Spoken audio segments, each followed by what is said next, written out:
Zarba! Gol! Futbol O'zbekiston. Assalomu alaykum qadrli do'stlar, o'zbek futboliga ixlosmand bo'lgan barchaga biz eng tezkor yangiliklarni yetkazishda davom etamiz.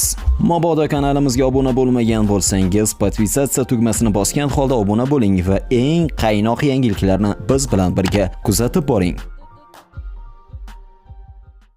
Xabaringiz bor, joriy yilning noyabr oyida 17 yoshgacha bo'lgan futbolchilar o'rtasida jahon chempionati bo'lib o'tadi. Ushbu nufuzli musobaqaga puxta tayyorgarlik ko'rish maqsadida Islombek Ismoilov boshchiligidagi O'zbekiston U17 terma jamoasi ayni damda Chilining Santiago shahrida o'quv mashg'ulot yig'inlarini olib bormoqda. Yig'in doirasida terma jamoamiz shahar mezbon hisoblangan Chili U17 terma jamoasiga qarshi 2 bor maydonga tushdi. 11-iyun kuni bo'lib o'tgan ilk o'rtoqlik uchrashuvida jamoamiz chek 1-0 hisobida g'alaba qozondi. Bugun 13-iyun kuni esa jamoalar o'rtasida ikkinchi bahs bo'lib o'tdi. Unda ham O'zbekiston U17 terma jamoasi ajoyib o'yin namoyish etib 2-1 hisobda zafar quchdi.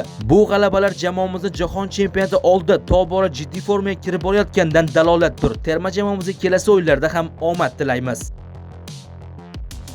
O'zbekiston U17 terma jamoasida katta yo'qotish. Yaqinda bo'lib o'tgan final uchrashuvida O'zbekiston U17 terma jamoasi futbolchisi Nurbek Sassenbayev olgan qizil kartochkasi Osiyo futbol konfederatsiyasi tomonidan sport harakatlariga mos kelmaydigan xatti-harakat sifatida baholandi. Natijada OFK Nurbek Sassenbayevni 3 ta o'yinga diskvalifikatsiya qildi.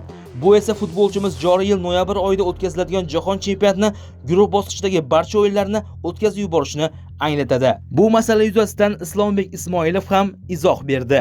Nurbek biz uchun qadrli futbolchi. Bu terma jamoa uchun uni ko'p foydasi tekkan. Albatta uning chetlatilishi bo'yicha raddiya berilgan, lekin katta ehtimol bilan qaror o'zgartirilmaydi. Bundan biz ham afsusdamiz. Hozir faqat kuta olamiz xolos. Nima bo'lgan taqdirda ham butun jamoa uni yaxshi ko'ramiz. Bu jamoamiz uchun jiddiy yo'qotish bo'lishiga qaramay boshqa futbolchilar bunga javoban kuchli iroda namoyish etishlariga ishonamiz. Oldinda hali muhim bellashuvlar kutmoqda. Olg'a O'zbekiston. Markaziy Osiyo va MDH davlatlarida shov-shuvni amalga oshirayotgan O'zbekiston milliy terma jamoasi yana bir shov-shuvni amalga oshirish arafasida. Jahon chempionat yo'llanmani qo'lga kiritgan O'zbekiston terma jamoasi mundialga puxta tayyorgarlik ko'rishni maqsad qilgan. Ushbu tayyorgarlik jarayonida oq bo'rilar bir qator kuchli va dunyoning top terma jamoalariga qarshi o'rtoqlik uchrashuvida maydonga tushishi ko'zda tutilgan. Champion Asiya sayti ma'lumotiga ko'ra, O'zbekiston terma jamoasi oktyabr oyida FIFA kunlari doirasida Argentinaga qarshi o'rtoqlik uchrashuvi o'tkazadi. O'yin Argentinada bo'lib o'tishi rejalashtirilgan. FIFA e'lon qilgan taqvimga e'tibor qaratsak, o'yin 20-28 oktyabr sanalari oralig'ida o'tadi. Ma'lumot uchun Argentina amaldagi jahon chempioni hisoblanadi.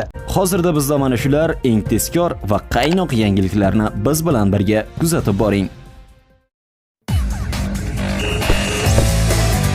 Zarba! Gol! Futbol O'zbekiston.